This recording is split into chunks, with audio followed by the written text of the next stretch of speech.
Imagine a childhood stolen, innocence locked away in the damp darkness of a backyard shed. For 10-year-old Leo, this was his horrifying reality. A prisoner in his own supposed sanctuary, forgotten by the world, his spirit slowly fading. Day after day, hope dwindled, until an unexpected knock shattered the silence. A wealthy stranger, driven by a gut feeling that something was terribly wrong, stood at the door, his voice a resonant command against unspeakable cruelty. No one does this to a child. What happens when one man's courage confronts unimaginable darkness? Prepare for a story of heartbreak, resilience, and the powerful fight for one boy's stolen life. The air in the shed hung thick and damp, a palpable thing Leo breathed in with every shallow gasp. It smelled of mildew, rotting wood, and the faint, acrid tang of mouse droppings, a perfume of neglect he'd unwillingly grown accustomed to. Sunlight, or what passed for it, was a miserly guest, seeping through a single, grime-caked window pane, high on one wall, and whatever cracks the warped planks offered. It painted dusty, ephemeral stripes on the packed earth floor, illuminating nothing but the misery of his small, 10-year-old world. He sat on an overturned bucket, his bony knees drawn to his chest, the rough fabric of his too thin t-shirt scraping against his skin.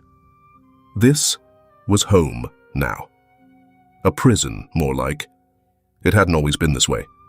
Sometimes, when the gnawing hunger in his belly wasn't too loud, or the chill seeping from the ground didn't make his teeth chatter, Leo would close his eyes and drift back to a time of warmth, of laughter that bounced off sunlit kitchen walls, of arms that held him tight and smelled of cinnamon and something uniquely Mom.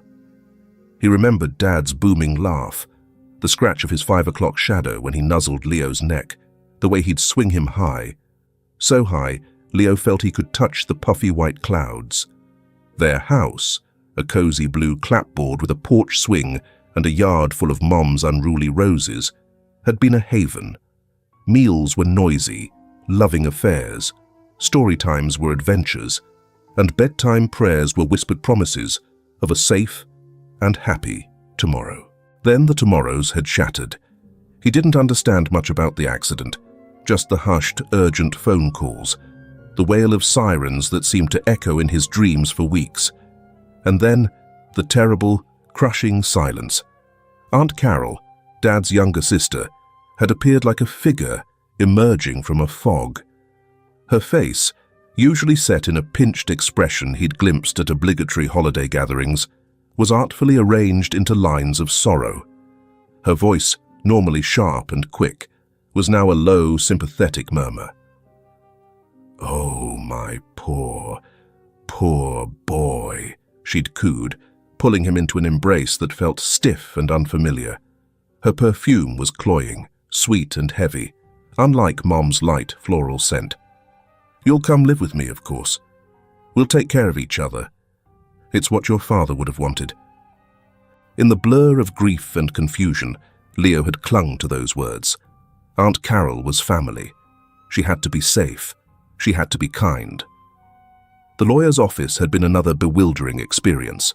Men in dark suits spoke in hushed tones, using words like estate, beneficiary, and guardianship. Aunt Carol had dabbed at her eyes with a lace-trimmed handkerchief, her voice trembling slightly as she assured everyone present that Leo's well-being was her sole priority. Everything John and Mary built, everything they saved, "It will all be for Leo's future," she'd declared, a righteous sorrow in her tone. "I'll ensure he has everything he needs, every opportunity they dreamed of for him." Leo, small and lost in an oversized armchair, had only understood that Aunt Carol was now in charge. And for a little while, it seemed she meant what she said. The first few weeks in her neat, obsessively tidy house, so different from the comfortable clutter of his own home, were tolerable. She bought him new clothes, a few cheap toys, and even made his favorite meal once, macaroni and cheese, though it tasted bland and unfamiliar compared to Mom's. but Leo couldn't shake the feeling of being an exhibit, a testament to her supposed generosity.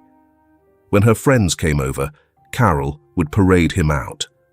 "This is Leo, my brave little man," she'd say, her voice dripping with a sweetness that made his teeth ache. "We're managing, aren't we, sweetie? It's a big adjustment for both of us." The shift was subtle at first. Once the papers were signed, the bank accounts consolidated, and the calls from concerned school counselors and distant relatives dwindled. The saccharine facade began to crack. Carol's smiles became rarer, her tone sharper. The new toys were put away for safekeeping and never reappeared. The special meals ceased.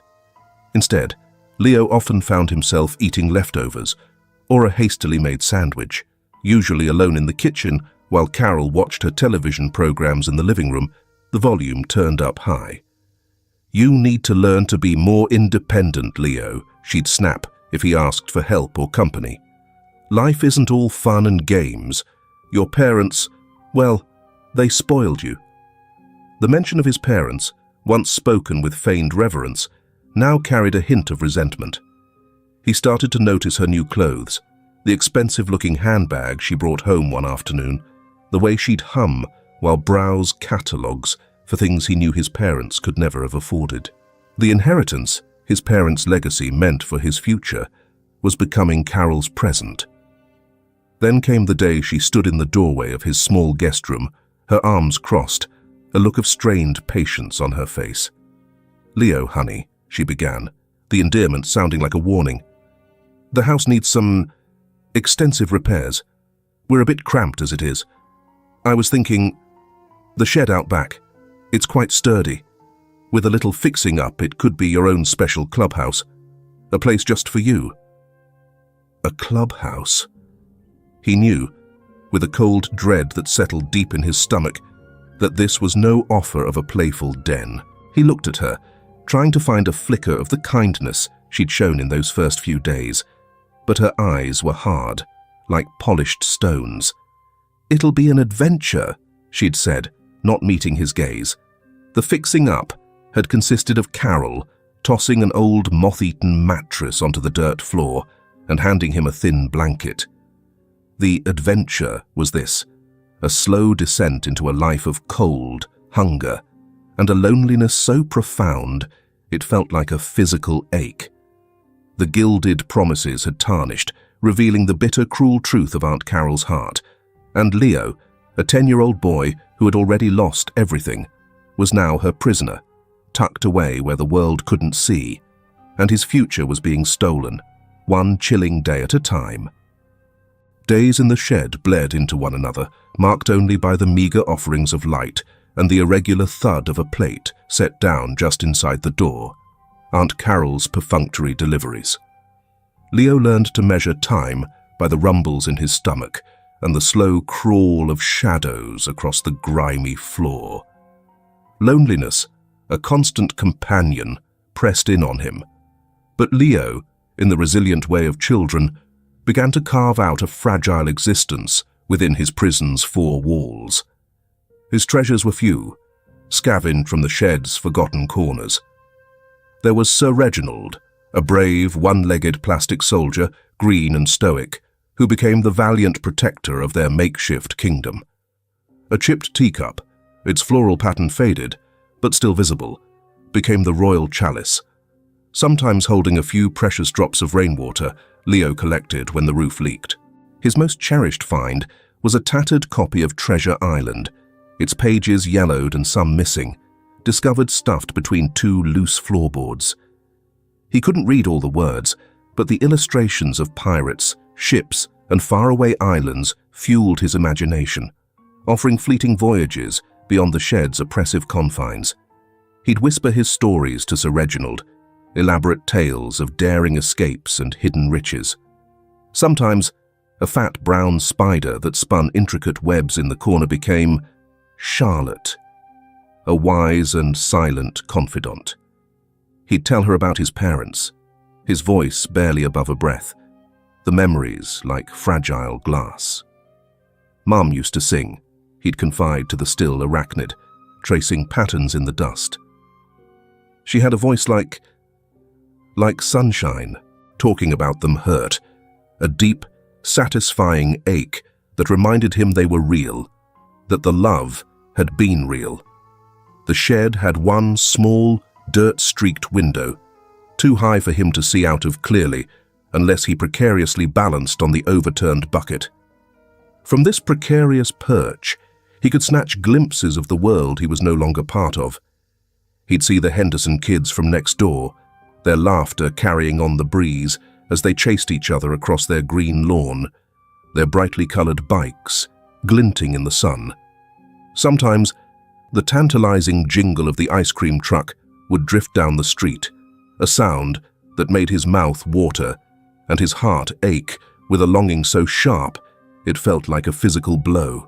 At night, the warm yellow glow from other houses seemed to mock his own cold, dark reality. Each flicker of life outside was a fresh stab of what he'd lost, what Aunt Carol had stolen. Once, an elderly woman he vaguely recognized as Mrs. Peterson, who lived across the street, paused while walking her small, yappy dog. She'd stood for a long moment, her head tilted, looking towards Carol's backyard, specifically towards the shed. Leo held his breath, hidden behind the grimy pane. Had she heard something? Seen a flicker of movement? Her dog barked once, a sharp, inquisitive sound. Then, Mrs. Peterson shrugged, tugged gently on the leash, and continued her slow amble down the sidewalk. The moment passed, a tiny bubble of hope bursting silently, leaving Leo with an even heavier sense of invisibility. No one knew. No one was coming. Aunt Carol's visits were infrequent and dreaded. They usually meant a new list of chores. Since you're not doing anything useful in there, you might as well make yourself earn your keep, or a fresh tirade about his supposed ingratitude. "Do you have any idea how much I've sacrificed for you, boy?" She'd screech, her voice a rasp that scraped at his nerves. She never stepped more than a foot inside, as if the shed's squalor might contaminate her. Other children would be grateful for a roof over their heads, any roof, but you just mope, ungrateful, just like your father sometimes, always expecting handouts. The food she provided grew more meager. A stale piece of bread, a bruised apple, sometimes just a bowl of watery soup that did little to ward off the persistent hunger. If he ever dared to ask for more or complain about the cold, her eyes would narrow into slits of pure malice. "You're lucky to get what you get," she'd hiss. "Don't push me, Leo. You really don't want to see what happens when I'm pushed." One particularly cold evening, after a day where his only meal had been half a cold, greasy hot dog, Leo found himself shivering uncontrollably, despite being huddled under his thin blanket. He heard Aunt Carol in the main house, laughing at something on the television. The sound was so normal, so carefree, it felt like a deliberate act of cruelty. He pictured her in the warm, brightly lit living room, perhaps with a hot drink, while he was slowly freezing, forgotten. Fear, a cold, slimy creature, began to coil tighter in his gut. It wasn't just the hunger or the cold anymore.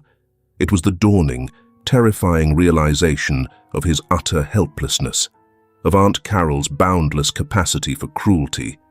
He was small, and she was big.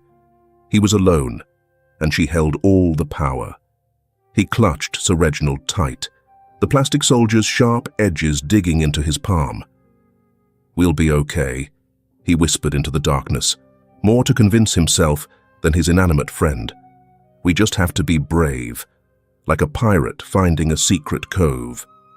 But the whispers in the dust offered little comfort against the chilling reality of his aunt's growing tyranny and the vast, echoing emptiness of his stolen childhood. The dust, it seemed, was all he had left. Aunt Carol was a master of the carefully constructed lie, a weaver of narratives that painted her as a long-suffering saint, and Leo as anything from a sensitive child needing quiet to a troubled boy prone to tantrums. The inheritance his parents had painstakingly saved The money meant to pave his path to college, to a secure future, was now the fuel for Carol's increasingly comfortable life, a secret joy she indulged while Leo languished. He'd hear her on the phone sometimes, her voice syrupy, sweet, a stark contrast to the venom she directed at him. "Oh yes, Mrs. Gable, Leo's adjusting," she'd say, loud enough for him to hear through the thin shed walls if the wind was right. "It's a process, you know. He misses his parents terribly. We're thinking of sending him to a special boarding school next year, one that can cater to his particular needs." A boarding school. The lie was so audacious, so far removed from his cold, dirt-floored reality, that it almost made him laugh, a dry, humorless sound that died in his throat. The new sofa that appeared in Carol's living room, a plush, cream-colored monstrosity he only glimpsed when she occasionally left the back door ajar, certainly hadn't been paid for by her meager part-time job at the local library. Nor had the new landscaping in the front yard, vibrant flower beds that mocked the barren patch surrounding his shed, or the increasingly frequent shopping bags from department stores she'd quickly whisk into her bedroom. Each new acquisition was another brick in the wall, separating him from his stolen future, another testament to her callous greed. There were moments, however, when the carefully constructed facade threatened to crumble. One Saturday morning, a uniformed police officer knocked on the front door. Leo, peeking through a knothole in the shed's planking, felt a wild surge of hope. Had someone reported her? Was this it? Aunt Carol answered, her face a mask of polite surprise. "Officer, is something wrong?" "Ma'am, we had a call about a possible prowler in the neighborhood last night. Just doing routine checks. Everyone accounted for in your household?" Leo saw Carol's hand flutter to her throat. "Oh, my. Yes, officer. Just myself and my nephew, Leo. He's a bit under the weather today, staying in his room." She gestured vaguely towards the main house. "Poor thing, picks up every bug." The officer nodded, his gaze sweeping the yard, lingering for a heart-stopping moment on the dilapidated shed. Leo pressed himself flat against the wood, terrified of making a sound, yet desperately wishing he could scream. "All right, Ma'am. Just let us know if you see anything suspicious." "Of course, officer. Thank you for your diligence." Her smile was bright, convincing. The door closed, and the surge of hope in Leo's chest deflated like a pricked balloon. She was too good at this, too practiced. Another time, a woman from Child Protective Services made an unannounced visit. Carol, flustered for a rare moment, intercepted her on the porch. Leo, who had been tasked with weeding the small, scraggly vegetable patch near the shed, a patch whose meager produce he rarely tasted, froze. The woman's voice was kind but firm. "We received an anonymous tip, Ms. Albright, concerning your nephew's welfare." Carol's recovery was swift. "An anonymous tip?" she scoffed, a wounded indignation in her voice. "Probably that busybody Mrs. Henderson. She's always had it in for me. Leo is perfectly fine. A little withdrawn, perhaps, given all he's been through. Would you like to see his room? I just had it redecorated." She didn't wait for an answer, already leading the woman into the main house, a whirlwind of plausible explanations and aggrieved sighs. Leo knew the redecorated room was his old guest room, now likely pristine and unused, a stage prop for Carol's performance. The CPS worker left 20 minutes later, apparently satisfied, or at least outmaneuvered. Each close call left Carol more irritable, her paranoia sharpening her cruelty. "If you ever say a word to anyone about our arrangement," she'd hiss, her face close to his, her breath smelling faintly of the cheap wine she'd started drinking in the evenings, "I'll make you regret the day you were born. Do you understand me, Leo?" He understood. The fear was a constant companion now, a cold knot in his stomach, that tightened with every passing day. His physical state mirrored his despair. The meager, inconsistent meals left him perpetually weak, his clothes hanging loosely on his thinning frame. A persistent cough had settled in his chest, a dry, racking sound that echoed in the shed's confines, especially at night. His hair was lank and dull, his skin pale and smudged with grime that the occasional cold water splash from the outside spigot couldn't fully erase. He tried to keep himself clean, to maintain some semblance of the boy his parents had raised, but the effort was becoming monumental. The contrast between his existence and the life Aunt Carol was curating for herself with his parents' money was a chasm of injustice. He was living in squalor, slowly fading, while she bought new trinkets and entertained friends in the warm, well-fed glow of the main house.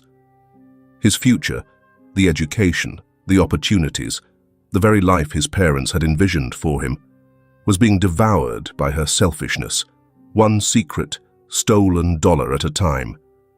The weight of those secrets, Carol's and his own forced silence, was crushing him. The neighborhood on Sycamore Street was quiet, settled.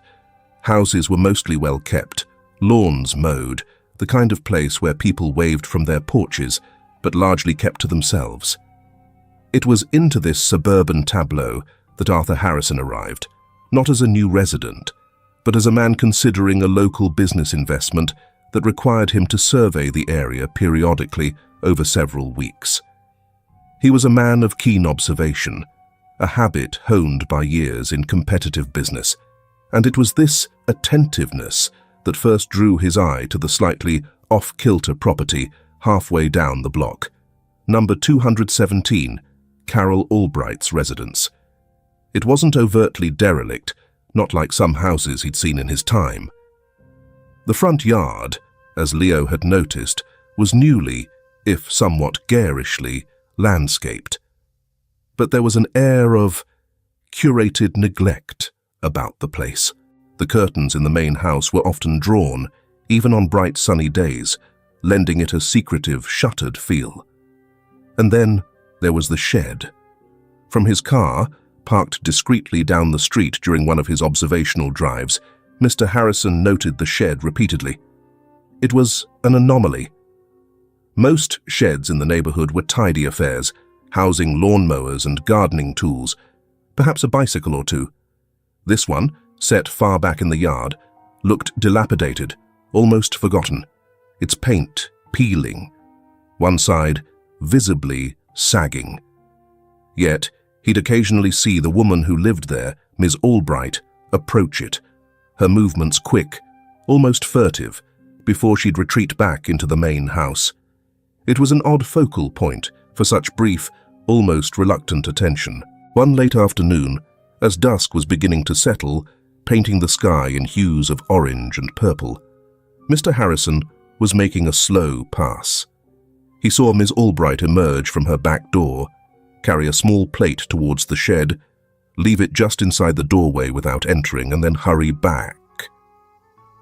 It was the furtiveness of the action, the almost dismissive way the plate was delivered, that struck him as peculiar. It wasn't the behavior of someone storing tools or old furniture. Inside the shed, Leo had been dozing fitfully, the gnawing hunger a dull ache. The familiar scrape of the door opening a few inches and the clink of the plate brought him to a low level of awareness. He didn't move until he heard Aunt Carol's footsteps retreat. Only then did he crawl towards his meager offering. Tonight, 2 slices of white bread and a small wilted carrot. As he ate, his gaze drifted to the grimy window. For a fleeting second, through the streaks of dirt, he saw a dark, unfamiliar car idling down the street. A man was inside, looking not directly at the shed, but in its general direction. Leo's heart gave a strange little flutter, a confusing mix of fear and something else he couldn't name. A stranger. Strangers were usually bad news, a potential threat to his precarious, hidden existence. But this one, there was something about the stillness of the car, the way the man just sat there, observing, That was different. Then the car moved on, and Leo dismissed it, the gnawing in his stomach a more immediate concern. A few days later, Mr. Harrison found himself walking the neighborhood on foot, assessing pedestrian traffic for his potential business. As he passed number 217, he heard it, a sound so faint he almost missed it, easily dismissed as the wind or a stray cat. It was a cough, a dry, racking little sound, unmistakably human, and it seemed to emanate from the direction of that dilapidated shed. He paused, listening intently. Silence. He told himself he must have imagined it. Ms. Albright lived alone, didn't she? That was the impression the other neighbors, when he'd made subtle inquiries about the area, had given him.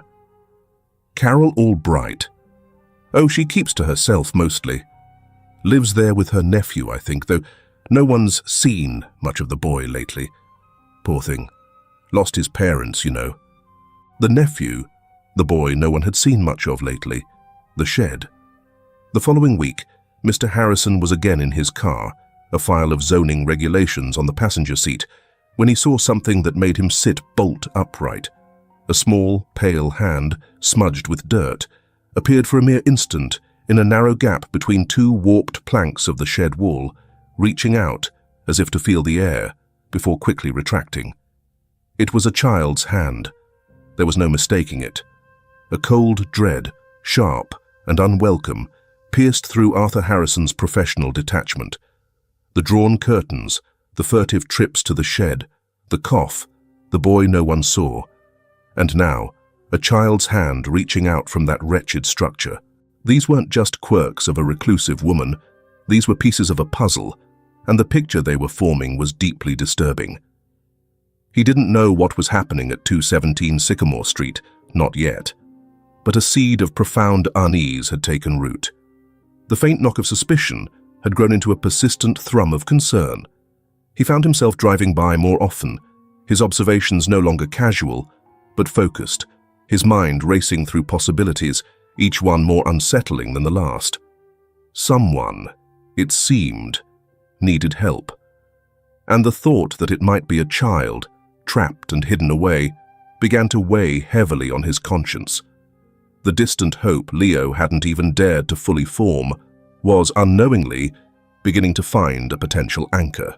Arthur Harrison was not a man to let a troubling puzzle lie unsolved, especially one that whispered of a child's suffering. The image of that small, dirt-stained hand reaching from the shed had etched itself into his mind. His business assessments in Sycamore Street became secondary. His primary focus was now number 217, and the secrets it held. He began his inquiries with more purpose, though always with an air of casual, neighborly interest. He struck up a conversation with old Mr. Henderson, who was out painstakingly trimming his hedges. Thinking of buying in the area, Mr. Harrison offered by way of explanation. Quiet street, seems like a good community. Mostly, Mr. Henderson grunted, snipping precisely at a stray twig. Folks keep to themselves. That Albright woman over there, he gestured with his shears towards Carol's house. Odd bird, always has been. Lives with her nephew, or so I hear. Haven't laid eyes on the boy in months, though. Used to see him in the yard when his parents were alive. Good people they were. Shame about them. A nephew? Mr. Harrison prompted gently. Does he go to the local school? Mr. Henderson shrugged. Couldn't say. Like I said, odd bird, that Carol. He gleaned little more from other brief conversations. People knew of Carol and the tragedy that had brought her nephew into her care, but no one seemed to know much about them. It was the kind of polite, suburban blindness that allowed secrets to fester. His observations of the house itself became more frequent. He'd park at different vantage points, noting Carol's comings and goings. He saw her carry groceries into the main house, but the deliveries to the shed remained sparse, always that single, hastily delivered plate. He never saw anyone else enter or leave the shed. He never saw a light in its grimy window after dark.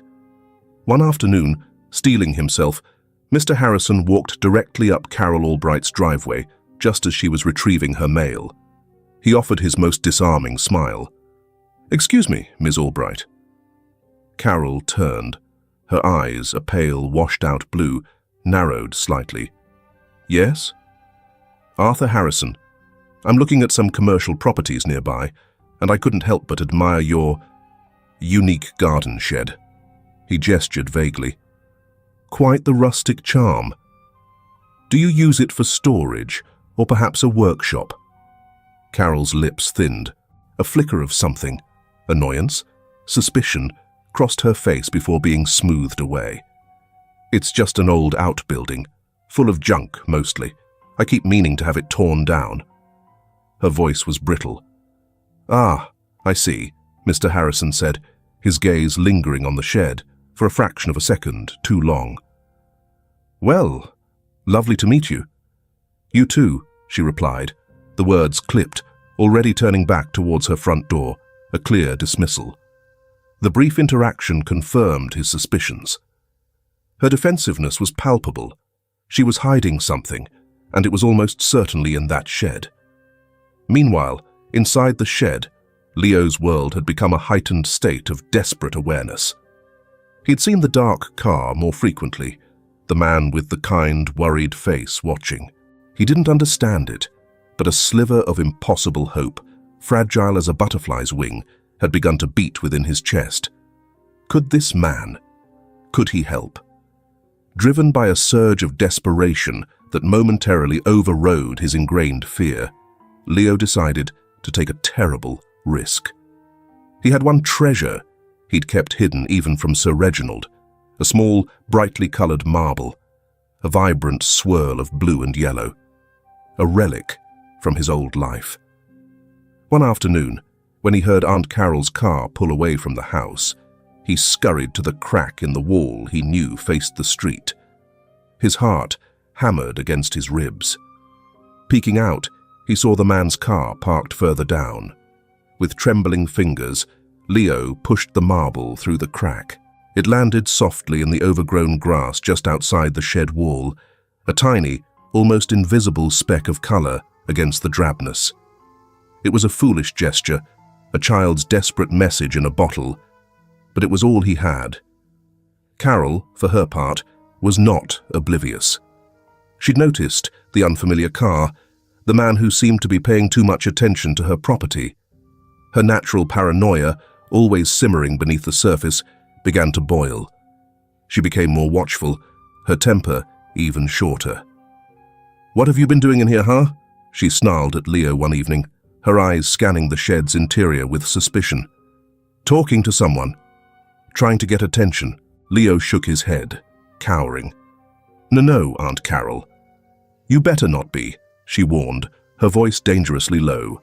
She grabbed his arm, her fingers digging into his thin bicep like talons. "If I find out you've been making trouble for me, Leo, you'll wish you'd never been born. I can make things much, much worse for you. Don't you ever forget that." Her threats now carried a new weight, a chilling intensity that terrified him. The storm was gathering, not just in Mr. Harrison's growing determination, but in Aunt Carol's escalating fear of exposure. Leo was caught in the middle, his small, desperate hope battling against a tidal wave of fear. He could only pray that his tiny marble, his silent plea, had somehow, against all odds, been seen. Arthur Harrison sat in his quiet hotel room, the glow of the city lights, a distant, indifferent backdrop. The file on his desk, ostensibly detailing market demographics for his business venture, lay untouched. His thoughts were consumed by a far more pressing matter: the boy in the shed on Sycamore Street. He'd seen the small, bright marble nestled in the grass near the shed's grimy foundation during his last pass that afternoon, a tiny, almost insignificant splash of color against the desolation.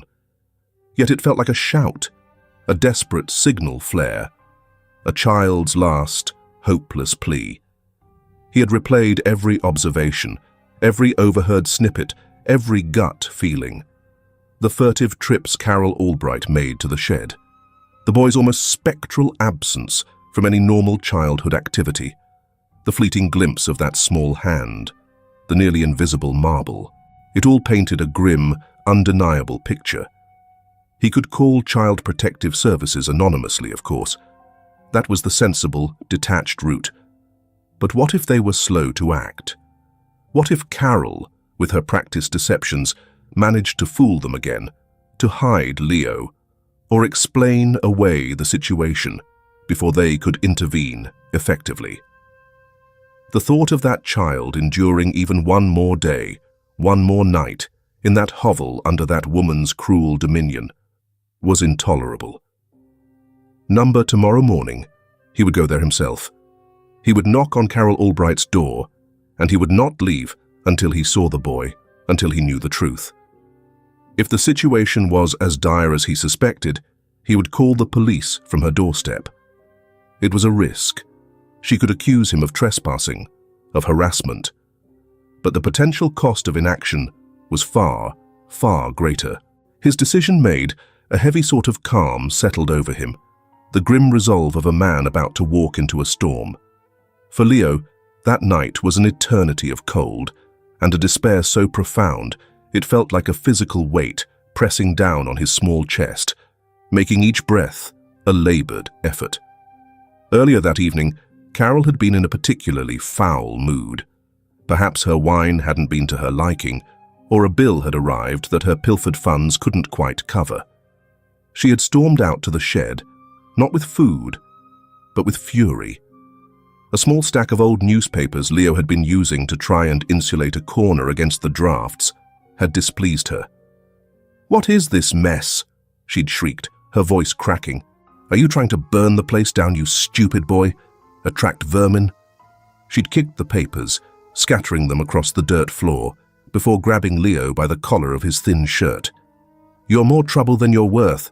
Sometimes I wish—" She hadn't finished the sentence, but her eyes, glinting with a cold, hard light, had filled in the terrifying blank.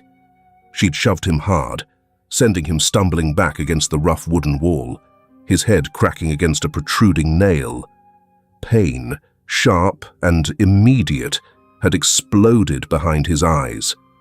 Now, hours later, the spot on his head throbbed in time with his weak, fluttering pulse. His persistent cough had worsened, each spasm sending jolts of pain through his aching ribs. The night was unusually cold for late spring, a biting wind whistling through the shed's numerous cracks, carrying with it the scent of rain and distant, decaying leaves. He'd pulled his threadbare blanket up to his chin, but the chill seemed to emanate from his very bones. He thought of his parents, his mind conjuring their warm smiles, the feeling of safety in their arms. The memories, once a comfort, now felt like shards of glass, each one a reminder of the abyss that separated his past life from this living nightmare. Hope, that tiny, fragile thing that had flickered with the appearance of the man in the dark car, had all but extinguished. The marble was still out there, he supposed, a lost, lonely speck in the darkness. Just like him, no one would find it. No one would understand. Aunt Carol was in the main house. He could hear the faint, tinny sound of her television, punctuated occasionally by her sharp, joyless laugh. The normalcy of it, the mundane cruelty of her enjoying her evening while he suffered, was a fresh torment. He was nothing to her. Less than nothing. A burden to be barely maintained, a secret to be hidden. He closed his eyes, a single tear escaping and tracing a cold path through the grime on his cheek. Maybe it would be better if he just disappeared. If he just faded away into the cold and the dark. The thought wasn't born of a desire to die, but of an unbearable weariness, an exhaustion that went bone deep. He was so tired of being hungry, of being cold, of being afraid. So incredibly tired. The wind howled a mournful dirge around the corners of the shed. The old wood creaked and groaned, like a ship in a storm-tossed sea. Leo curled himself into the tightest ball he could manage, Sir Reginald clutched in his hand, his only steadfast companion. Each tick of an imaginary clock, each rustle of unseen creatures in the walls, stretched the night into an agonizing, endless expanse. This, he felt with a chilling certainty, was the longest night of his life. And he wasn't sure he would see the morning. The morning air was cool and carried the scent of damp earth from the overnight rain. Arthur Harrison, his jaw set with a grim determination that mirrored the steely grey of the overcast sky, parked his car a little way down from number 217 Sycamore Street. He'd forgone his usual business suit for a more casual but still neat dark jacket and trousers, an attire that felt more appropriate for the grim task ahead. He walked with measured steps up the cracked concrete path to Carol Albright's front door and rang the bell. The wait was short. The door opened a few inches and Carol's suspicious face appeared in the gap. She was still in a faded floral housecoat, her hair uncombed, and her eyes held the puffy, red-rimmed look of someone who hadn't slept well, or perhaps had indulged too much the night before. "What do you want?" she snapped, her voice raspy. The pretense of politeness she'd shown him during their last brief encounter was gone. "Ms. Albright," Mr. Harrison began, his tone even but firm, "I need to speak with you about your nephew, Leo, and I need to see him." Carol's eyes narrowed into malevolent slits. "My nephew is none of your business. He's sleeping. Now get off my property before I call the police for harassment." She tried to slam the door, but Mr. Harrison, anticipating the move, placed a firm hand against it, holding it open. "I'm not leaving until I see him, Miss Albright," he stated, his voice hardening. "If you prefer, I can call the police myself and have them accompany me, but I will see that boy." A flicker of panic, quickly suppressed, crossed Carol's face. "You have no right," she shrieked, her voice rising. "This is my house, my family." "Then let me see him. Prove that he's safe and well, and I'll leave you in peace." Mr. Harrison's gaze was unwavering. He knew, with chilling certainty, that whatever was happening here, peace was the last thing this situation warranted. Seeing his resolve, and perhaps realizing she couldn't easily intimidate him at the front door with potential neighbors watching, Carol's strategy shifted. A venomous fury contorted her features. "Fine," she spat. "You want to see him? I'll show you the little brat." She wrenched the door open violently and stormed through the house, clearly expecting him to follow. He did, his senses on high alert, noting the surprising tidiness of the main house, a stark contrast to the neglect he suspected elsewhere. She didn't lead him to a bedroom. Instead, she marched straight through the kitchen and flung open the back door, heading directly towards the dilapidated shed at the far end of the muddy, unkempt yard. "He's out here," she yelled back over her shoulder, her voice dripping with malice. "Likes his private space, the little delinquent." As they approached the shed, the scene from Mr. Harrison's worst nightmares began to materialize. There, sitting on a rough, weathered wooden bench just outside the shed's partially open door, was a small, shockingly thin boy. It was Leo. His clothes were ragged and dirty, his dark hair matted against his pale forehead. His face, smudged with grime, was a mask of dull resignation and fear. His eyes wide and haunted as he watched their approach. He had his arms wrapped around himself, as if trying to ward off a perpetual chill. Carol, incandescent with rage at being challenged, reached the boy first.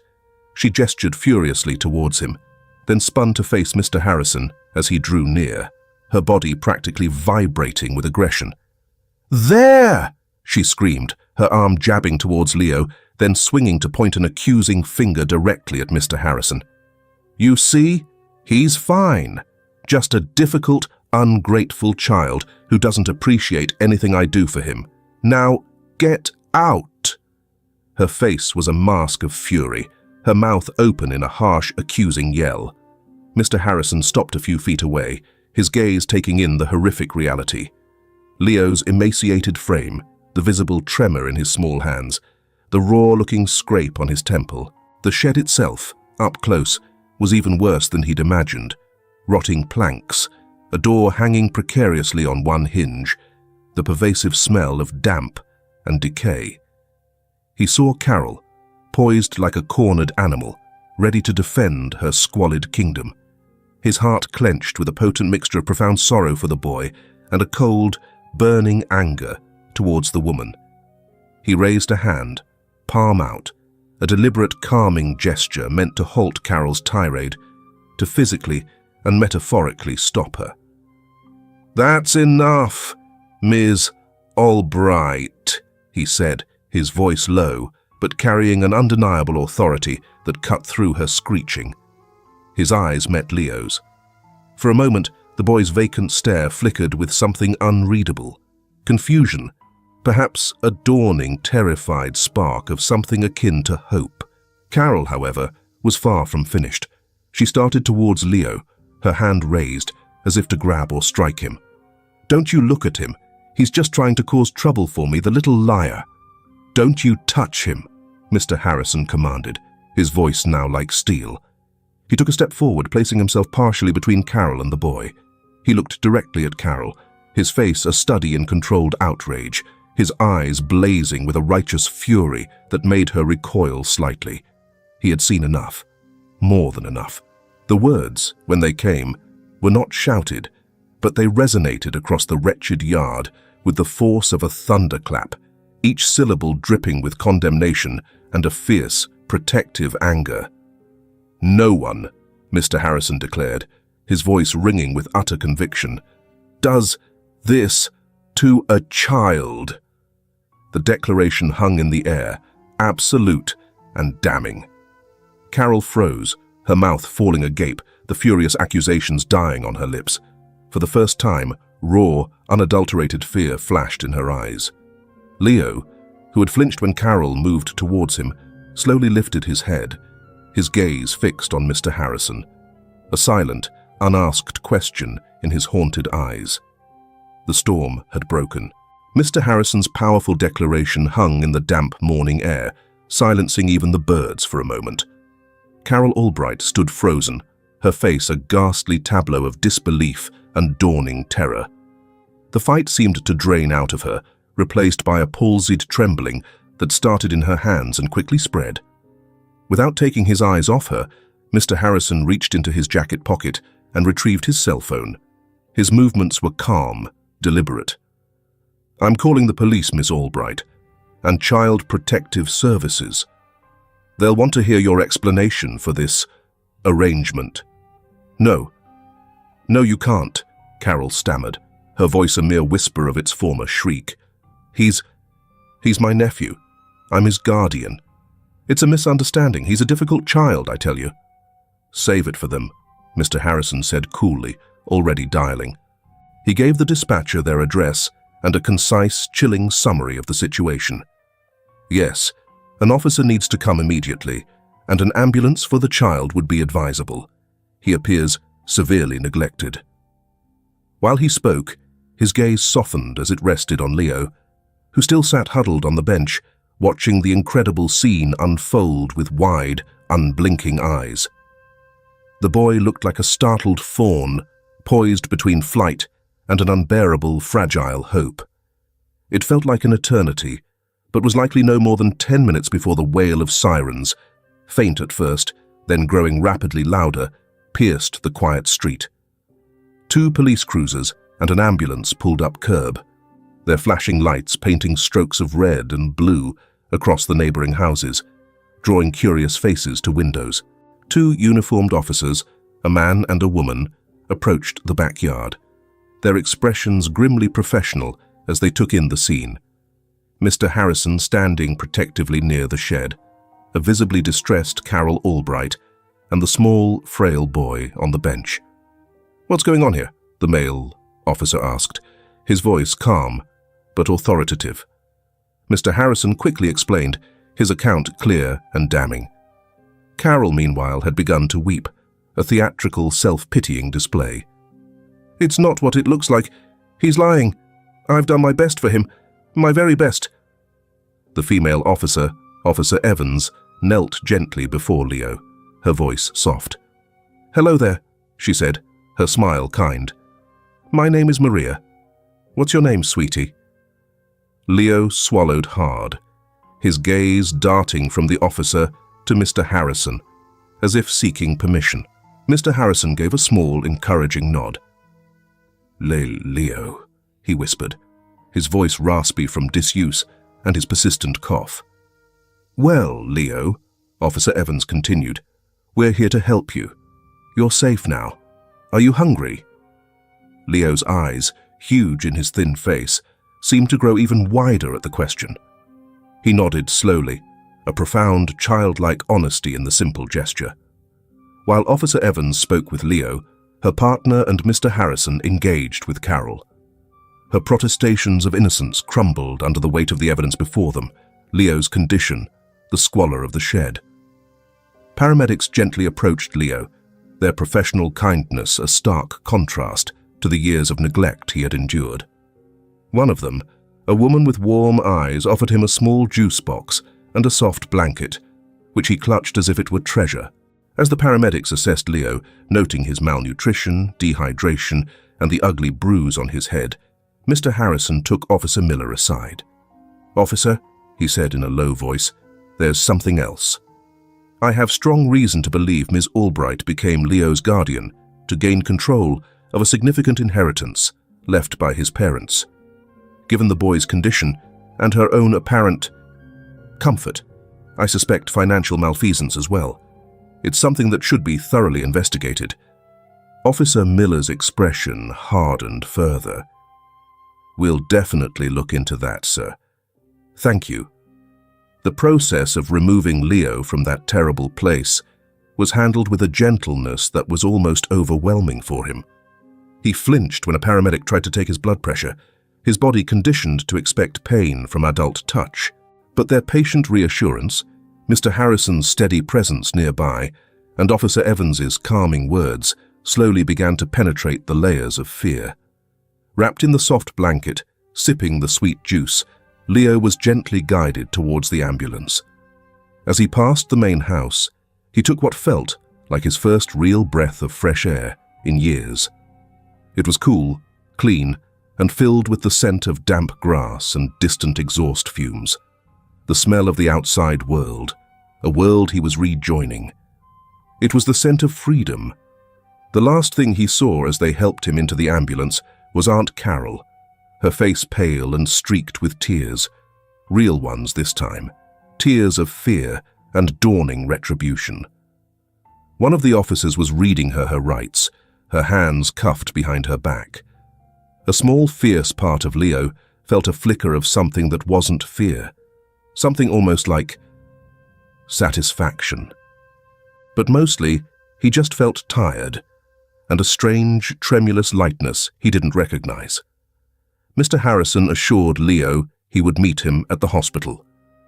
"You're going to be okay now, Leo," he said, his voice thick with emotion he tried to hide. "This is just the beginning of things getting better." As the ambulance doors closed, shutting out the sight of the grim house and the even grimmer shed, Leo leaned back against the soft stretcher.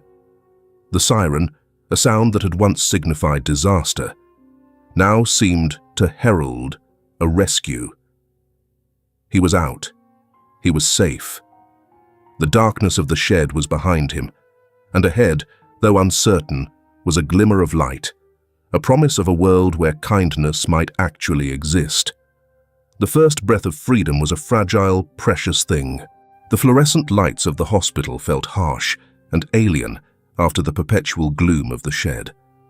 Leo was poked, prodded, and examined with a gentleness that was so foreign it almost made him want to cry. He was severely malnourished, the doctors said, dehydrated and suffering from a lingering respiratory infection. The bruise on his head was superficial, but the invisible scars, they knew, ran much deeper. After a few days of medical stabilization, of warm meals that didn't stop, clean sheets, and voices that didn't hiss or scream. Leo was released into the care of Child Protective Services. He was placed in a specialized foster home with a kind, experienced couple, Sarah and Tom, who understood the patience and sensitivity required for children who had endured trauma.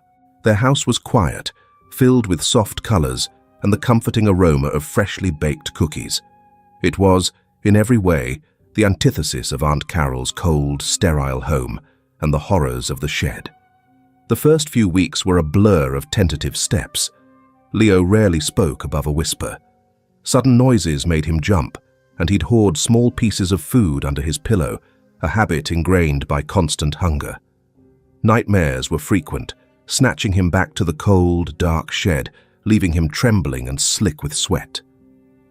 Sarah would sit with him, her presence a calm anchor in the stormy sea of his fear, until he drifted back to a fitful sleep. Mr. Harrison was a constant. True to his word, he visited Leo regularly, first at the hospital, then at Sarah and Tom's. He didn't push Leo to talk about what happened.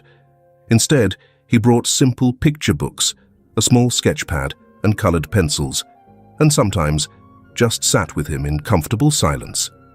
He told Leo stories about his own childhood, funny anecdotes about a mischievous dog he once had, slowly building a bridge of trust, one gentle word at a time. "You know, Leo," Mr. Harrison said one afternoon as they sat on the porch swing at the foster home, the late spring air warm and sweet, "it's okay to be angry about what happened. It's okay to be sad. Those feelings are yours, and they're valid." Leo just nodded, tracing a pattern on the wooden porch with his finger. But he was listening. For so long, his feelings had been dismissed, his suffering ignored. To hear someone acknowledge them, to validate them, was a revelation. A child psychologist, Dr. Ramirez, began working with Leo. She was patient and kind, using play therapy to help him express the emotions he couldn't articulate. Slowly, painstakingly, Leo began to draw pictures. Dark, shadowed sheds, then gradually, tiny specks of color, a tentative sun appearing in a corner. While Leo embarked on his healing journey, the wheels of justice turned for Aunt Carol. The evidence against her was overwhelming. Leo's physical condition, the state of the shed, Mr. Harrison's testimony, and the neighbors' reluctant admissions of her reclusiveness and the boy's prolonged absence. The financial investigation Mr. Harrison had urged also bore bitter fruit. Bank records revealed Carol's systematic embezzlement of Leo's inheritance, funds squandered on personal luxuries, while Leo starved. The community, once perhaps indifferent or politely oblivious, was now galvanized with outrage. The local newspaper picked up the story. Boy, 10, held captive in backyard shed. Aunt charged with abuse, embezzlement. Carol Albright became a pariah. Her carefully constructed facade shattered, revealing the monster beneath. Her trial was swift.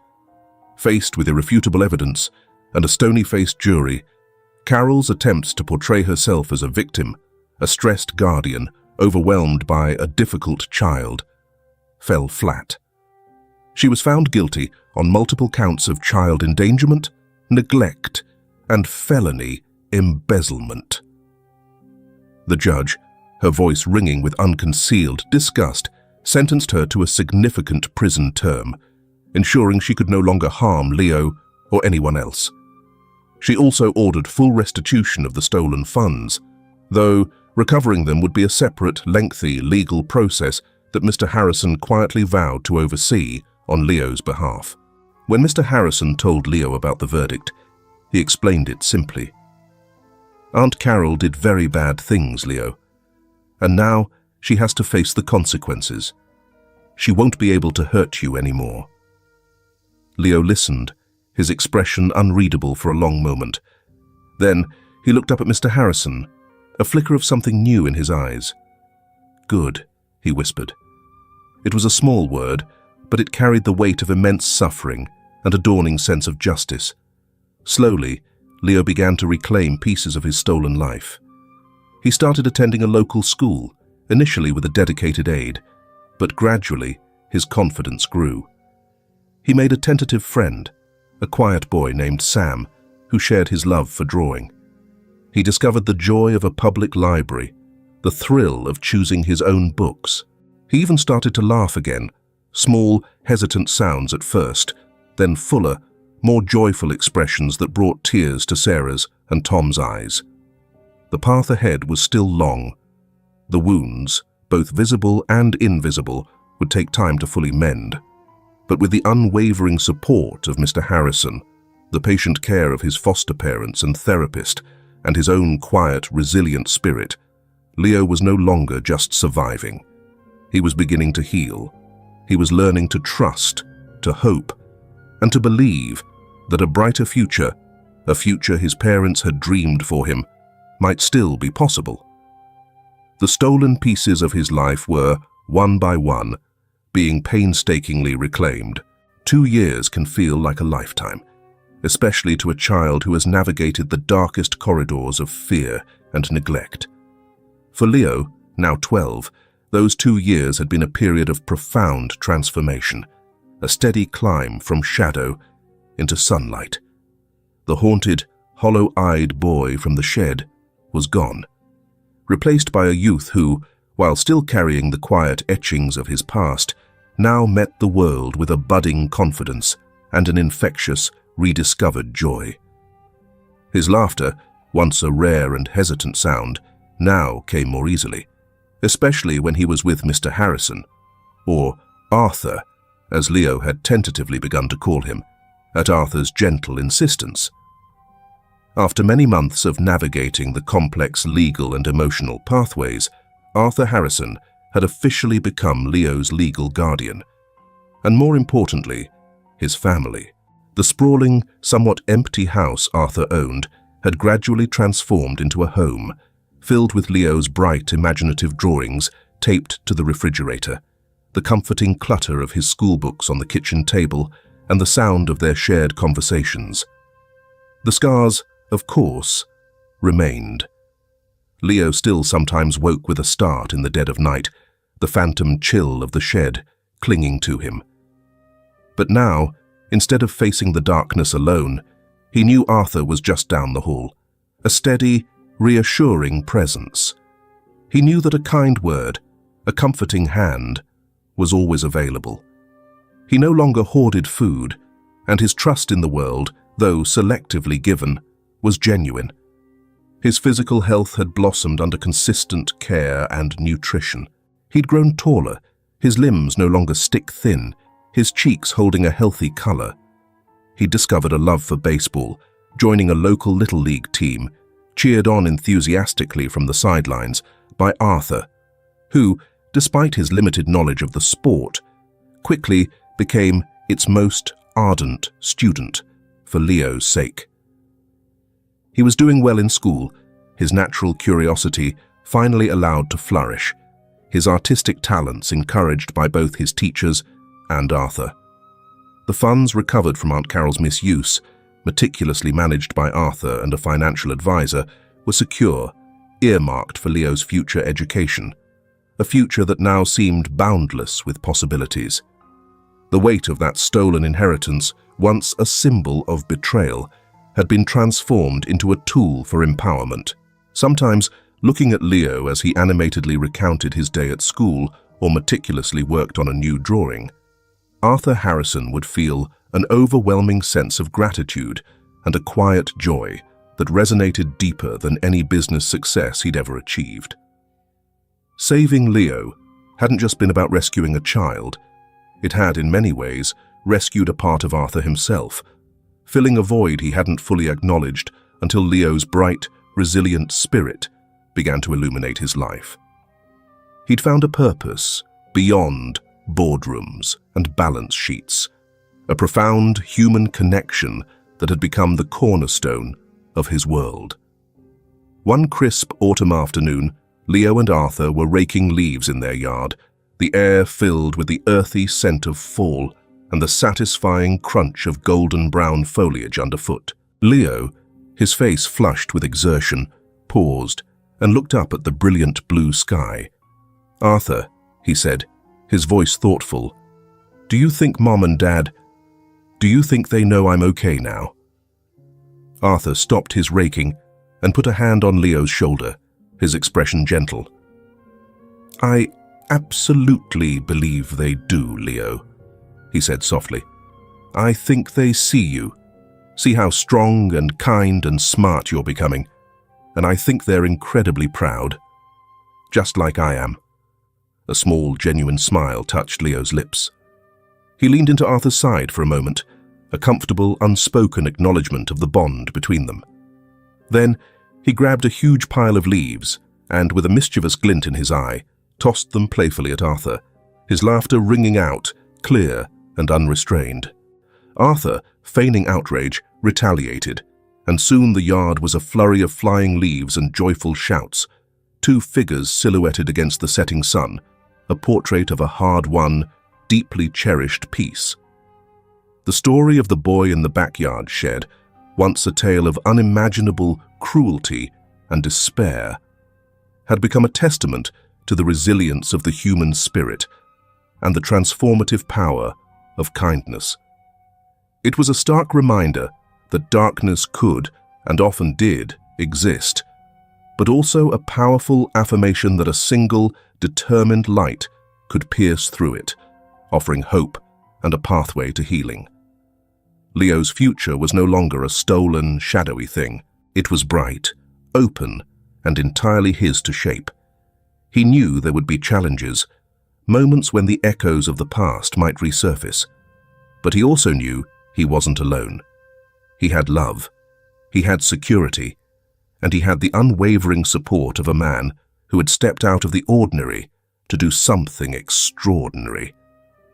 As dusk settled, they walked back towards the warm glow of the house, their arms companionably around each other's shoulders, leaving behind the raked piles of leaves, symbols, perhaps, of a past that had been confronted, managed, and from which new growth could emerge.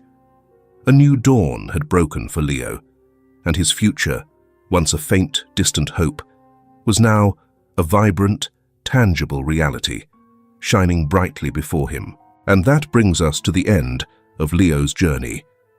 Thank you all so much for joining us and for sharing in this story of hope and resilience.